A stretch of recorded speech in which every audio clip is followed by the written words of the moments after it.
Yes, ladies and gentlemen, welcome back to this week's episode of Vibe with Five. It's a special one.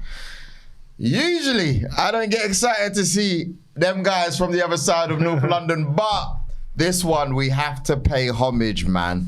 A talented centre-back. People always say you're one of the best that they've come up against, and Rio's always got fantastic things to say about you. And you know, usually Rio, you got that swag, you know what I mean? But when it comes to Mr. Ledley King, he's always like, bad player, bad player. I just want to welcome you to Vibe with Five, Mr. Ledley King. How you doing? I'm good. Thanks for having me. You know he's a mad Arsenal fan. Like he's never spoke politely about you ever. No, he said some nice words. So what can I say? Him and Jermaine Defoe. The only ones. Oh, Genus don't get let off then, no? Genus. No? I liked him at Newcastle. For me, Genus is like. Wow, you never said that to him when you see him in Qatar that time. You was all over him. No, just a little bit. Lennon? Yeah, Lennon. No, Lennon's Aaron Lennon, you was all over him as well. Yeah, I like Lennon. I think Lennon. So he's gone from no Spurs players to about 15 Spurs players. But let's be real, that era where they almost, you know, did something. The interview's not even starting, you're giving it almost. I know, almost. That era was the one. Stuff's in black and white, Joe. What are you talking about? No. Trust me, man. That era was the one. 20 years ago. Nah, wow. Guys, let's get this rolling, man. Rio, I'll let you kick on. Led, man, thanks for coming. No, pleasure, thanks. No, you know, it's mad. We always talk about centre-halves, and everyone always says to me, who was... And I always say the most talented centre-half, I think, is you. And the way the game came so easily to you, like, was that natural? And take us back to when you were young. Was it something you worked on, or did you watch anybody, or was it just like, this is Ledley? From a young age, I definitely... What I'll say is that I was a defender in my Sunday league team, Senrab. One of the best Sunday teams ever. Who played in that team? 5 of us that went on to play in the Premier League. Myself, John Terry, Gerrard Samuel, Bobby Zamora, Paul Konchesky. Wow. 5 of us from 8 or 9 year olds. Best five-a-side team ever. Met police winners, must have been. From one... John Terry's midfield, by the way. Was he? Small midfielder. What? All the same age group, small. but the same team. Yeah, same age group. So you were centre-half, John Terry was midfield. Bobby was up front, left-back Konchesky. Or right Konchesky was left winger. Left-back J-Lloyd. J-Lloyd was left winger. What? Paul Konchesky was on the bench sometimes, I think. Right. it was that competitive. But yeah, no. So, but from an early age, although I was a defender, I liked the other side of the game. Do you know what I mean? What skills? I liked the skills. I liked the flair players. So from an early age, I decided the type of player that I wanted to be was not just going to be a stopper. You know what I mean? I didn't enjoy just stopping people. I wanted to take the ball off someone and then go past them and then find a pass. That's what I had to get something out of the game. Do you know what I mean? I wanted to get my joy. You weren't getting joy out of clean sheets on their own. As you get older, yes. Yeah. But at a young age, it was more about the game and doing things in the game that give you highlight reel, isn't it? Yeah. I've done my research. You was talking R9. That was your guy. R9 was my man. Is it? What, over Zidane, over Ronaldinho, everyone? Yeah.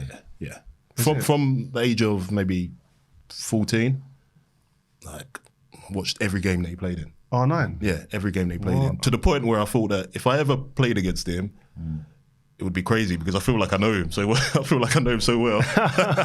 You met him before, I used to watch everything. I used to try and play like him when I was playing as a defender. I was coming through, I was making faces like buck teeth, stuff like that, dribbling on the ball, quick feet. I was doing in the youth team, I was doing all that stuff, man. So yeah, that was kind of like, that was my guy. You was a midfielder though in the Tottenham youth team? No. I was a defender. But when you had your debut, where were you playing?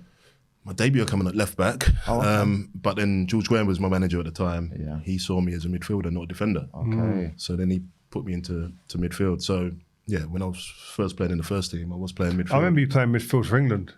Yeah, as well. Yeah. Against Argentina. That's why I said it. That's why I said it. I knew his reaction would be like that. Jeez. Mate. World Cup one? No. We went to Switzerland or somewhere like that and played in Switzerland. And we played Argentina like a showpiece game, Yeah. And I don't know, I weren't really thinking like, you was playing in that? I played behind you. I played centre half. It's funny, me and you never, I don't think we ever played together, Not properly, no. That was the question I had for you, is if you ever played as a partner. No, as partners. But the reason why I said you played midfield, you played for England, you tell us what happened that day. Who's manager here now? Sven. Still Sven. That was the game, really, when I said to myself, no more midfield. That's when I realised there's different levels to being a midfielder. Wait, listen to him. Who's in midfield? Is Ortega, Cambias? No, I can't remember anyone else. I just remember Riquelme. That's all I remember. Riquelme. That's all he remembers is Riquelme. Riquelme. Yeah, and I'd played in midfield. I played against Man U in midfield. I played against Scholesy. I played against Roy Keane.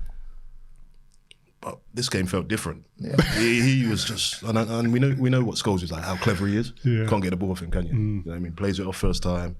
When you stand off him, finds his passes. Riquelme was similar in that respect that I don't think I laid a glove on him the whole game. I think I played about 80 minutes of the game. Couldn't get near him. Get too close to him, put pressure on him, he falls over, gets a free kick. Yeah, he's picking up positions all over the pitch. I didn't know where I was looking around thinking, where am I? Should I be over here? I didn't know midfield. I was just kind of doing a job in there. And that's when I realised, you know what? I'm going back to the back. I want to go back to the back where I feel like so comfortable. Do you remember at half time when I come in? I said, Ledley, get close to Riquelme, man. What's going on? I remember your face. You were looking down. You went, I can't, man.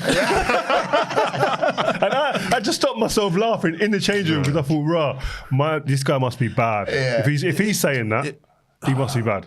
It was different.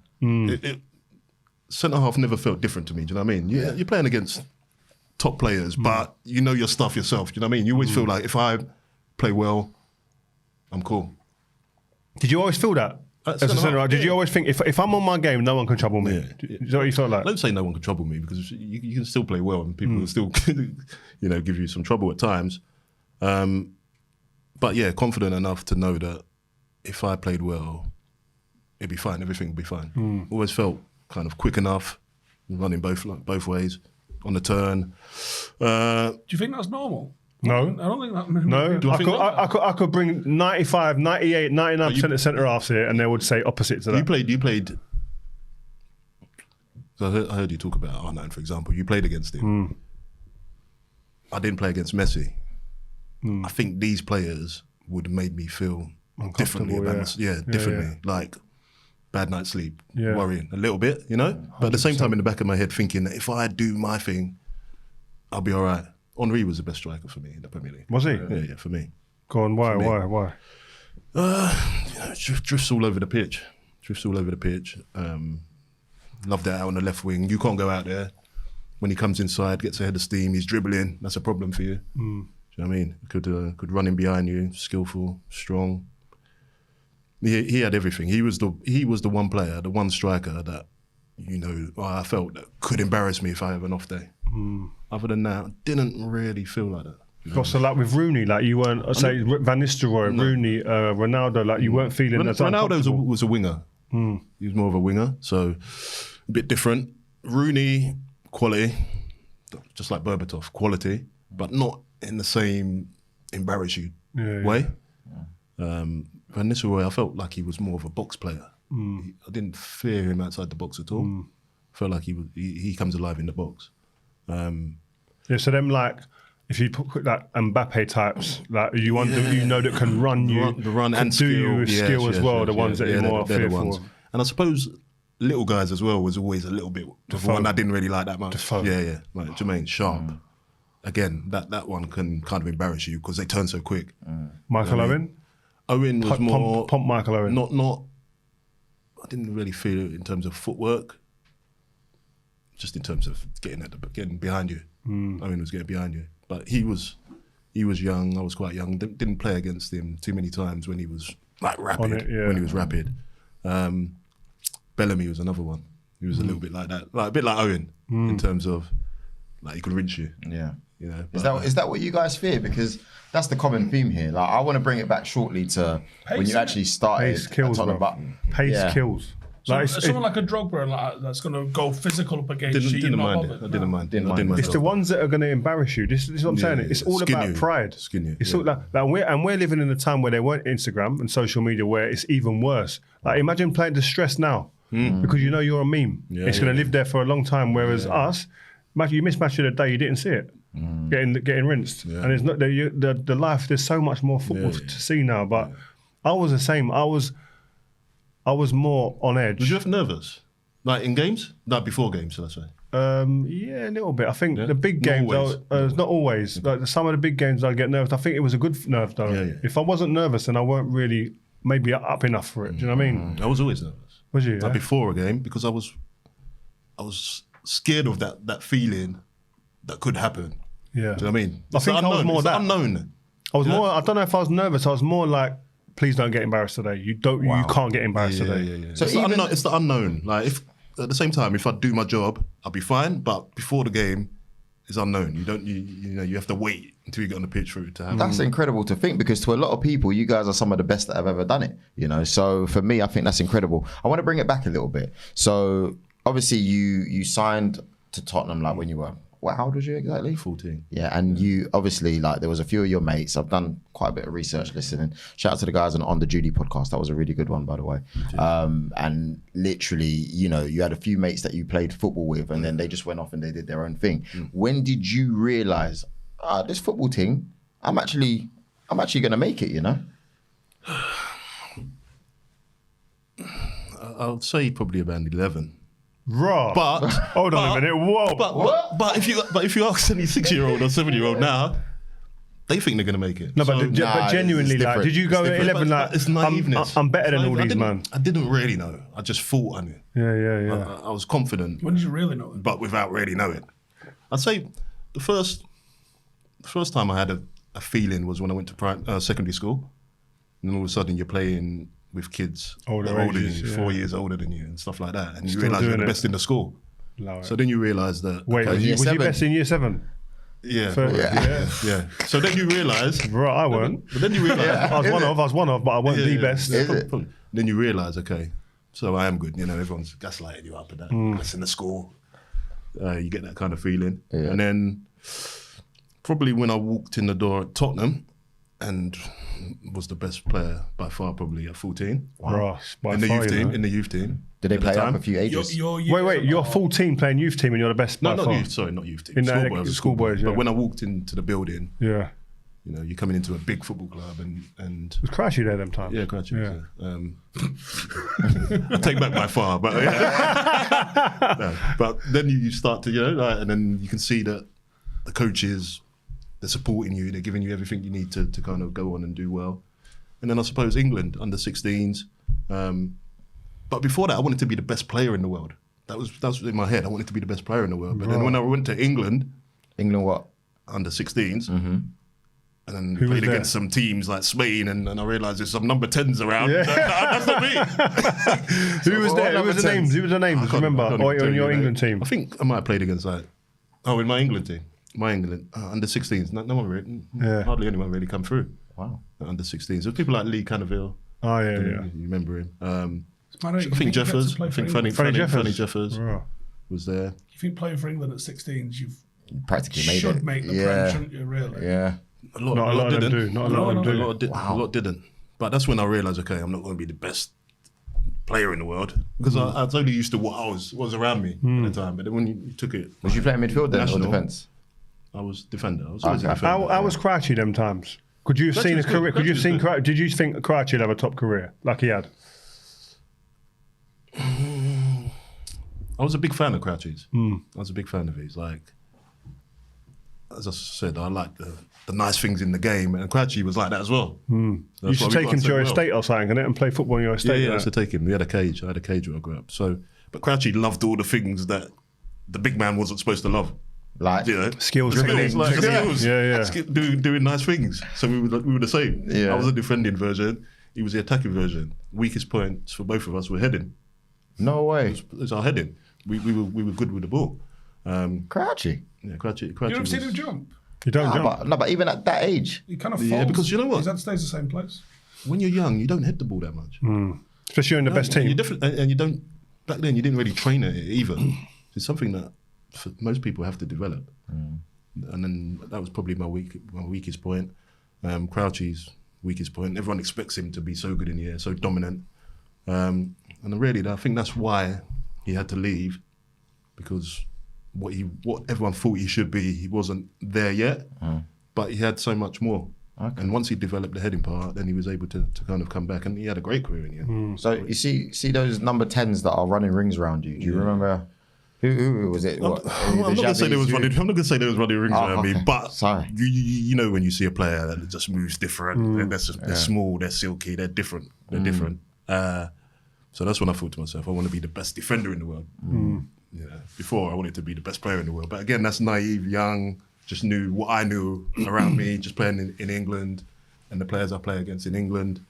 When I played for England, I realised, okay. When you were coming through at Spurs, how important or what did he have any importance? Was Sol Campbell for you? Sol was being important. a young black centre back as well. Yeah, big because I grew up in Bow in East London, and even at the time then when I was coming through, at the same time you kind of think nothing good happens to people from your area. I didn't have any reference of anyone that had been a real success. When I'm 15, 16. So I remember realising Sol was from Stratford, which was round the corner. And it was quite simple. Like I thought, if Sol can do it, then I can do it. Simple message. Because I think at times we feel that things, like, where we grow up holds us back. We're a product of our environment. But something as simple as seeing Sol, being such an important first team player, made me think I can do it as well. So you said that you decided that you wanted to be the best centre-back, the best defender. Obviously, you've then gone on to have a good career. What were you doing now to make yourself the best defender? Do you know what? I had to probably learn the defensive side of the game more, but I think I was confident that was going to come. Because I was always competitive, like in terms of didn't like anyone getting past me, even at a young age. I had that competitive spirit. But as a young defender, there's still things to learn, isn't there? You come in and you make mistakes, you make errors, your position is not right. It's just part of the game, part of learning the game. Who's helping you out with that, like coaches and stuff? I think a lot of it you have to learn yourself by playing, just by playing. When you're playing, every level that you go up to, it gets harder and there's more challenges. And you might make a mistake or two, and then you finally adjust, learn from it, and improve. So it was just about staying on the path. When I was young, as I say, I worked on my left, my right. You have 2 footed, Yeah. Do you know what foot you are? Yeah, of course I do. But what foot? I was right-footed, but done everything with my left better than my right, apart from kicking. No, bro, a madness. I used to see things in training, I used to do mad drags and stuff like that. I used to go to you see that? I used to say to people like, I don't think, what foot is he, man? I don't know, man. I had like sticky feet, did I? Yeah, the ball would go, and you just drag it back here, go out the other way. Long foot as well. Yeah, foot was long, bro. Some mad snake foot. Wow. But what an asset in today's game, mate. Yeah. So press resistant to. Yeah. But the defending part, you have to kind of show him that way. You have to learn it, because I wasn't a natural defender. I was more of a natural player, so I had to learn to be a better defender. Did you have to learn to love defending? Yeah, I think there's a lot of similarities between me and you, Led. Like in that, I think so. I never appreciated defending stuff, the dirty stuff. Until what age though? Till I got to probably first team. Because I was still probably till I was about 20. I reckon when I went to Leeds, because before then all I was thinking about was like letters. I was thinking, how can I bend up the striker? How can I do a skill passing and make him look stupid? Like my game, I referenced a good performance on how I done 1v1 with the ball against the forward. Yeah, that's all I thought about. If we won 1-0 and I didn't have much of the ball, I used to think I've been rubbish. We won the game, good 3 points, but I ain't done nothing like that. What have I done? No, I still took pride in, like, I loved the battles. Do you know what I mean? So I loved, if there was a striker, I didn't want him to get the best of me. Didn't want him to get the best of me. But I wasn't like die-hard defender at that age, you know what I mean? Like, and probably didn't appreciate, when you make a really good block or when you really put your head on something. Yeah, it's true. But as I got older, I started to want to get in the way of things. You know what I mean? I wanted, if I see my centre half partner get a block, I want the next two. Yeah. Do you know what I mean? I'm thinking that he's looking better than me at this moment. I need to get the next 2 blocks. I need, Is that all internal, or does you quite often in a stadium see the fans go mad for a last-ditch tackle or a header. Does the fan base sort of feed into that a little bit? You want to hear the cheer for a big smash? Yeah, It's ego, isn't it? It's pride. I think that is it. You want them to like you, that innit? little gasp or that little that cheer. Yeah. I think it's that. I think we play for a lot of that. That appreciation from the Maybe you crowd. don't get that when you're younger because there's no one there cheering for the big tackles and stuff. Might be a coach on the sideline gives you a little golf clap, maybe. Yeah, it's true. Yeah. But I was very much like me 1v1 against the strike. I know the striker I'm playing against this week. So as long as he don't score, I was really happy. Like that individual personal pride on performance in that sense. But if we won 5-4 and my striker didn't score, I've had a great game. At that age. At a young age. When you're young. You're not thinking too much about the bigger picture. And then all of a sudden we get a bit older and you think, hold on a minute, I just want clean sheets. Like 5-4 and now like you're vexed. Yeah, You know what I mean? Like, yeah. why we conceded 4 goals. You can't see a good performance in a 5-4 game. Yeah. For As a defender. centre-back, As a defender, no. Are there any particular managers, do you reckon, that kind of like, I know you said you improved a lot by playing games and practicing, but are there any particular managers that kind of instilled some of that tactical awareness in you? Not really. Not. I mean, you've had some big, I coaches. I suppose George Graham was my first manager, and he was defensive minded. So we used to work on defensive drills back then. Glenn Hoddle? No, Glenn was like play. He encouraged me to play. Like, that's what I loved. You know, we used to play 3 centre halves under Glenn. I was left-sided centre half. Honestly, there was times where I'm at the byline crossing balls in on my left line. But I loved it. Do you know what I mean? It was all free flowing, and I loved playing under Glenn. I didn't actually play in the back 4 until I was 23. Bruh. 23, and the first, I think it was played a friendly against Portugal before the Euros, and then played the game in the Euros against France. That was the start of me playing as a back 4. That's it. That was the start. Well, there's a lot of similarity, you know. West Ham, I played over 3 at the back as well. 5 Did you at like the it? back. Did you play central? Centre with a 3, yeah. Central? And then I got into with England, played right at the 3. Okay. And then it wasn't until I went to Leeds at 21 that I played. And I thought they changed the formation for me to play in that team. They played 5 at the back the first game, got beat 3-1. You two, right, in a 3, who is your third choice? Because you two are very similar. I think you need someone in the middle. Maybe someone that wants to get the red on it a bit more. If you was playing as a 3, What, for England? Just whoever. Do you think we could have played then the 3 for England? Do you think the system, like with the players that we had, I think we were. they could have got the 3 in midfield as well. I think we were perfect for it. Yeah. But the other problem is the wing backs. Yeah, but you could have played Beck's right wing back, You couldn't do and you that. could have played Ashley left wing back. Like, I really thought we could have played a 3-5-2. Like, I thought we had the players perfect for it, but I don't know. Sven was very rigid. Well, yeah. Who's the third one? Like you got to think as well. Like, we had the depth of centre backs was a madness of England. Like, you had Ledley, me, JT, Sol. Martin Keown was still hanging about. I mean, Ugo Eke was a bit before. Who else was there? Woodgate was a little bit. Jonathan Woodgate, another one, bad player. Woodgate. That's 6 there. Jamie Carragher, backing up the backups. Yeah. But it was like, what? but nah. Who's the third one? I don't know. Depends what era. What do you feel like you were missing? I think It has to be John. I think I'd say Terry. I'd say Terry. But it depends if we ever want to play central or on the right. Yeah, Where would you prefer to play? Central. Central. I think I'd have been, I think I could have played right. JT don't want to play out there. He wants to play. Yeah, he would want to play in the middle. Would you have sacrificed yourself?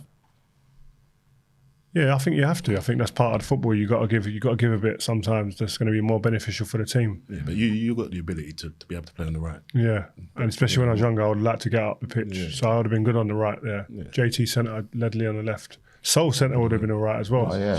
Or Ledley centre, man. Sol left. That's mad. I don't think I like centre. No? No. I want a bit more to... With Sol, the pace, we would What's the have... difference?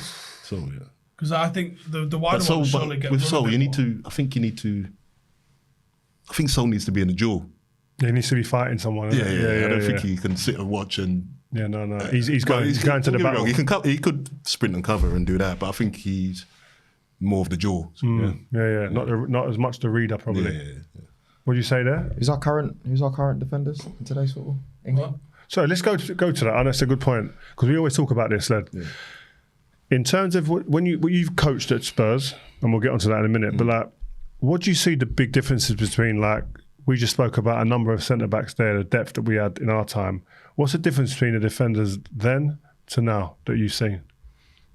I think there's different requirements now. I think the game's changed a lot in the Premier League. I think formations mean that I feel like players can get pulled about. You know, they've got more decisions to make defensively at times, just because of the positions that are popping up on the pitch for the opposition. On the ball, they have to use the ball well. You have to. You know, but I can't even imagine getting the ball in the 6-yard box. That's something that we never really... No, never asked to do that. Never had to do that. Of course, I'm sure we can get used to it if we train that way. But, Usually it would have been.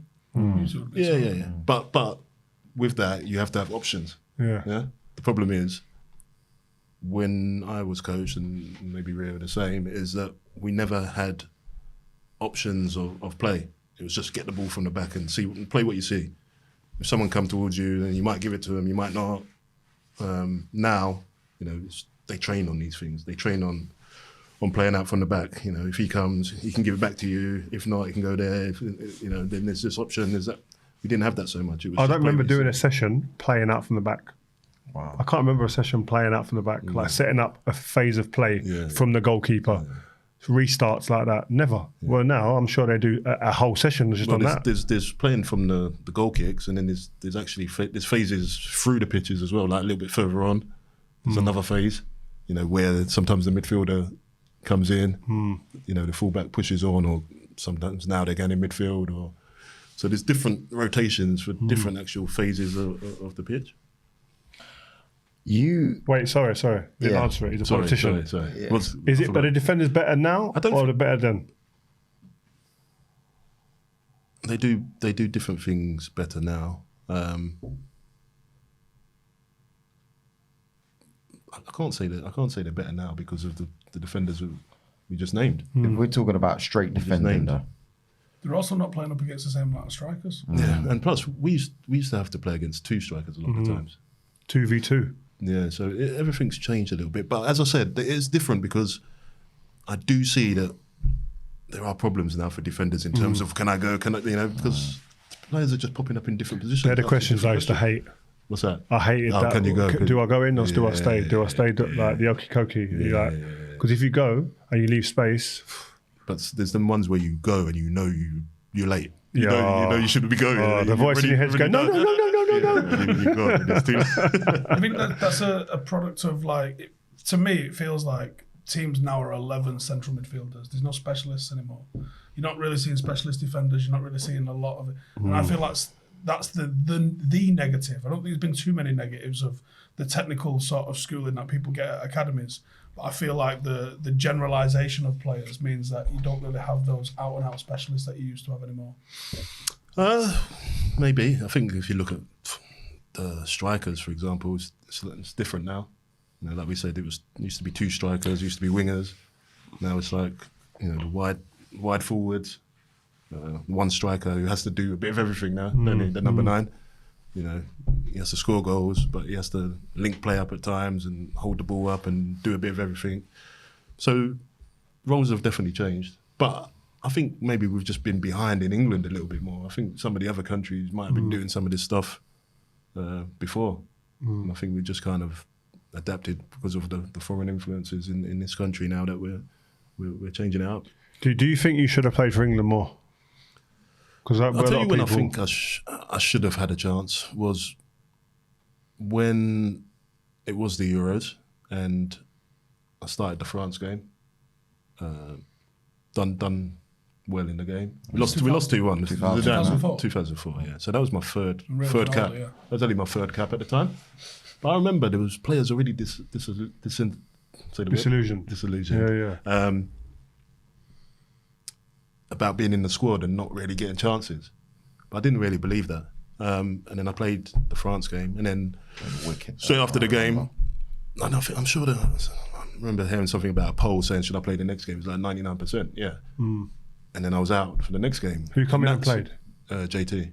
come in. And I wouldn't mind if you got someone who's really experienced at the time coming back into their spot. But I think JT at that time had 2 more caps than me. So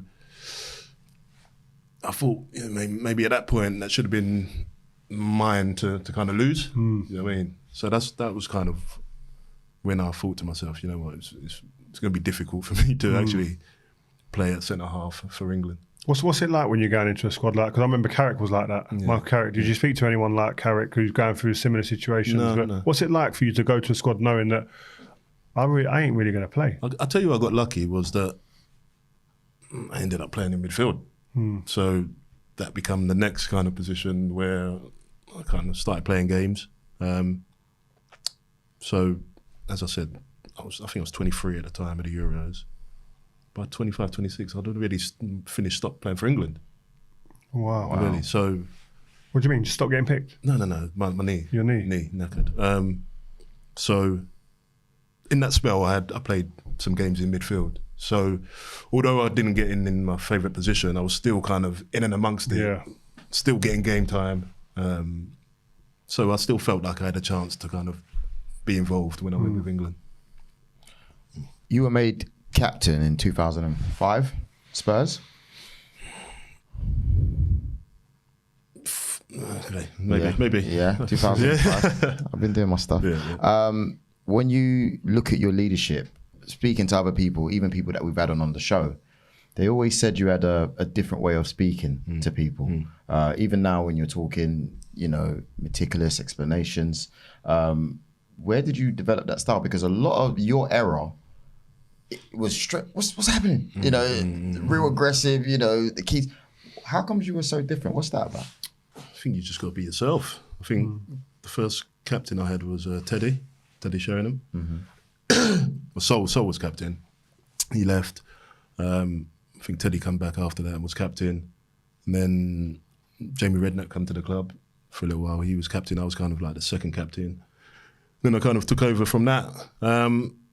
So obviously you take bits and pieces from different people, but at the same time, I thought it was important to be myself. I'm not going to start changing and start being a different person now that I'm the captain. I wasn't one of them people that kind of.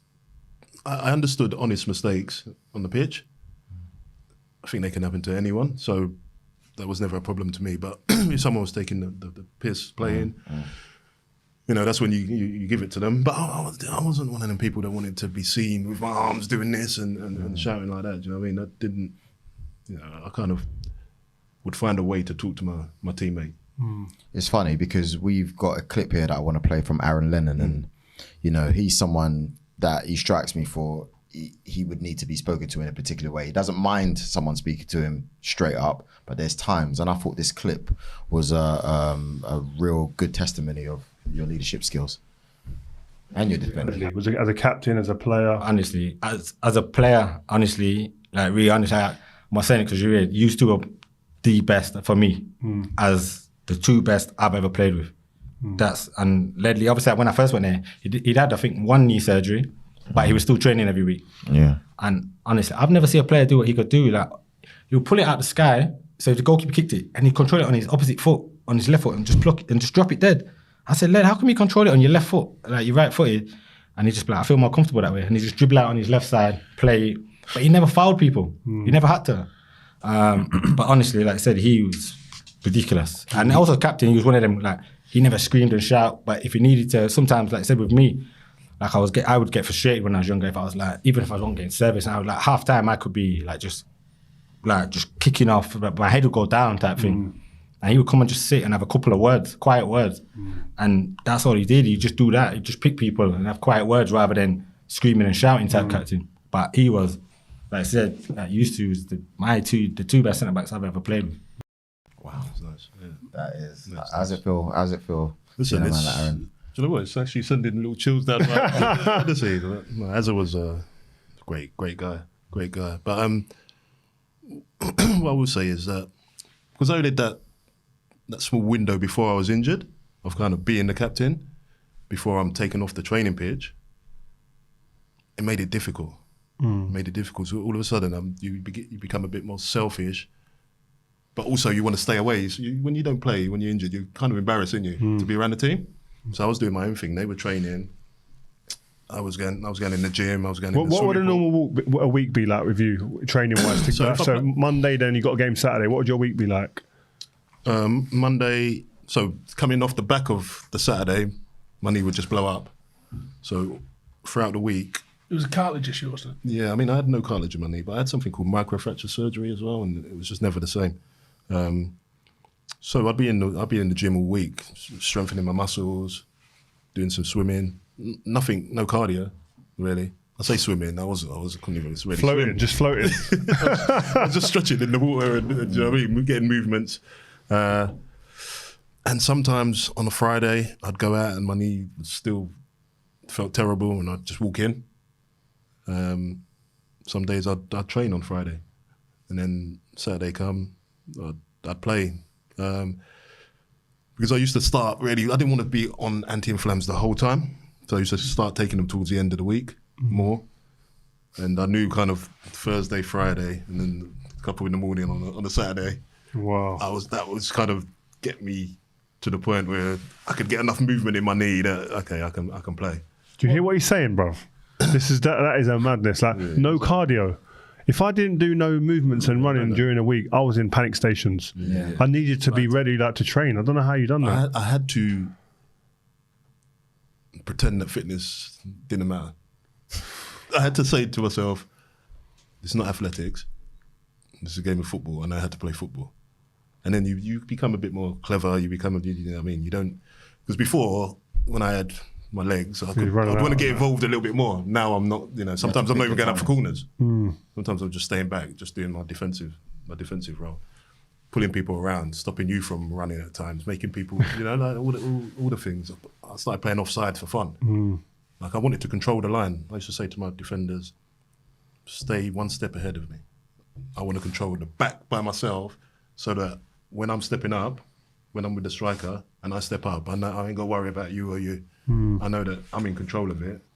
And I used to do that with the striker. I used to always be just stepping up on him because I didn't want to run. I didn't want to, you know what I mean? Or I'd be pretending to step up, and all these little things. You just adapted. You just do what you can do. Mad IQ. That's mad IQ. Yeah. Was you in pain then during games? It wasn't pain. It's discomfort, restriction. You couldn't put off I can't bend my leg fully back, so obviously I couldn't sprint fully. I'd drag my knee. If I'd done a slide tackle and my knee kind of was underneath me, that would jam it up for a while. You'd know that it'd be swelling after the game. Yeah. That was a problem. I used to say with England, we used to train, we'd go out and he'd be in the gym. And I used to walk out sometimes to go, "Where's Ledley, man?" I didn't know the full extent of You sounded like a troublemaker. The biggest problem was muscle injuries. So I played 3 or 4 games, and like during this time I wrote England off because I just wanted to concentrate on Tottenham, playing as many games as I could. But I played 3 or 4 games, and then England would call me up. I'd go to England with my big swollen knee to say, "Look, what can I do?" Do you know what I mean? I'm not going to be able to train. I'm not going to be able to do anything. So then they send me home. Played 3 or 4 games again. Something else growing. Recovered from that. As soon as I recovered, I was back playing again. And that was it for 5 years. Kept breaking down with muscle injuries. But before 2010, went on a good run of games, and Capello's come to me and said, "Can you go?" And for the first time, I thought, you know what, I think I can do it. I wouldn't have put myself in that position if I didn't believe I could. I thought, you know what, I can do it. I played 2 warm-up games. Was fine. And then 5 minutes into the first game against USA, I felt my groin. That was the end of the tournament. World Cup, innit? Yeah. I remember. So, first of all, I've got a couple of questions there. First of all, who are you playing ahead of when you're not training? Who are the centre backs? And secondly, why are you putting up like that? Like, is it because you're not used to the intensity, or because, you know, we had Mikel come on, Mikel from Chelsea, and he was saying that as soon as Eden Hazard said to himself at Real Madrid, "I'm actually going to try now," you know, it's different from you, obviously. I'm actually going to try now. He said he was just getting injuries left, right and centre because the intensity, he wasn't used to it. Is that a similar situation with you, or am I just... Yeah, I think, you know, when you spend a long time out, it happens to a lot of people. When they're out for a long period of time, they come back and it's just, their body's just weakened. deconditioned or whatever. For me, yeah, of course, I couldn't replicate sprinting throughout the week, jumping, twisting, turning. I couldn't replicate any of that. Now they have different machines at the training ground. They got underwater treadmill. Can be you can take the load off and still be able to run and get that running kind of movement. I couldn't do that, so that was a big problem. This is like, if I could give you that analogy and you tell me if it's right or wrong, that's like you going into a snooker club now and just picking up a cue and going into competition immediately, no warm up, no little warm up strokes, going tennis at Wimbledon and saying I'm going to play first round of tennis of Wimbledon and having no training, no warm up ball. I think it's different because you've got teammates, but I understand on the kind of the individual level, you still got to do your thing, But yeah, listen, it's only when you come out that you realise how enormous it was. It was crazy. Yeah. At the time, you're just surviving. You weren't even just putting in average performances. There was some serious performances. They were like, you don't train all week. To be 4 years in and still get picked to go to the World Cup, 4 years into not training, and that's kind of just crazy. But play on a Saturday, rest up, see you next week. Did you ever say to strikers, like, did you ever have it? I don't know if you're the type to go to a striker like, bro, I don't train, innit? You know I don't train, and I'm taking the ball for you all the time. I didn't talk. You used to make some noises when he's training. He used to do so. All the time. I was silent. Yeah, he was quiet. 1 minute I'm going, the next minute someone's twisting me up. I didn't want that. Or scoring an goal or something. So I'm just keeping quiet. That's the difference between you two as captains. You're like, let me go and have a little quiet word with you. I don't think you did, because I know you were screaming at everybody on the pitch all the time. Yeah, I was loud, innit? Yeah. I was loud. I couldn't help it. Yeah. But you need contrast to characters, innit? Like Keno was the other side to me. Keno was that one who would shout at people and roll at people. So we had a nice balance. Yeah. We had So how are those other players feeling? Because the ones he's getting think about it. Who is that, by the way? Who is that? Who are those? Gardner and people like that. I don't know. I think Gardner was there at the point. Dawson, Campbell, Bassong. They can't chat to Ledley, man. These men they're blessed to be playing next to him. There was quite a few, but I did feel bad at times. Did you? Yeah. Never. I did, because literally I could have been out for like just say a month or whatever, recovering from another muscle injury. Right? I've trained once, and then I'm in the team. Or like when the team gets ready an hour and a half before the game, I kind of know that I'm going to be playing, but they don't know yet. And then when the teams are there, you kind of see them like just sitting there. But I'd make sure I go and speak to them. To say what? What are you saying? Rest up, Bridget. Rest up. What are you saying that's going to make them? I'll be in gym in 3 weeks. No, just be like, don't worry. Don't worry. Don't worry. There's nothing you can say. There's probably even worse. It's probably even worse to say something. Best off sitting. No. No, just bring him a yogurt. Bring him a yogurt. Say you have that, man. I know what you feel. I know how you feel. I know it's tough. Like, I don't know. I can't remember. It's a tough life, bro. It's a tough life. Who's the... Go on. Can I tell you something? Listen to this one. There was one time when it was after the World Cup, right? I had a groin problem I couldn't shake off. Every time I moved, it was just like something was doing that. Ended up having a hernia operation. Come back after, because I'd always just force myself back as soon as I felt like I was almost ready. I sat on the bench after 3 months. We played in the Champions League, AC Milan. I sat on the bench, kicking the ball in the warm-up. So I'm sitting on the bench knowing that the manager can't bring me on. I had to tell him, of course. But that's how much I wasn't ready to even be involved. I was out for another 7 months in total. Wow. Trained once, went to Anfield to watch, and Harry asked me to play. No. An hour and a half before the game. Harry, man. Yeah, I played. Suarez. Did you play well? Yeah. 2-0, Suarez. Yeah. You won 2-0? Yeah. Wow. See, I mean, I'm going to say, it was nuts. I reckon there ain't any other centre-halves other than Paul McGrath that can do that. I was going to say Paul McGrath's the only one. It's the only ones. For all you young viewers, listeners, check out Paul McGrath. But I couldn't have done that. I'm telling you for a fact. which manager started this whole you can not train and play? Because that, to me, that's a bit mad. Like, who started that and how did that carry on? It was put to me after my big operation. It was put to me like, because when they went into my knee, it was worse than they thought it was going to be. Then it was put to me by my physios like, so you got 1,000 steps left. How are you going to use them? Wow. You can. Yeah, it's like, you know, you can use 70% in training, or you can, you know, maximize the games. Lucky enough, I suppose I was able to get away with it. But Did that scare you? Yeah.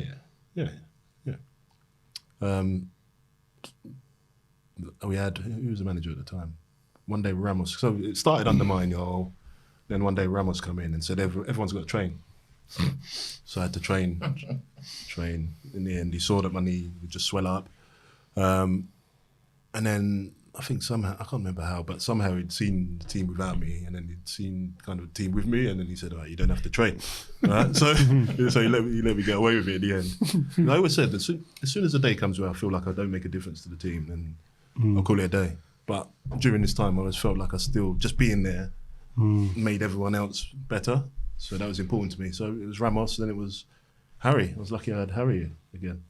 What was it like working with him, Harry?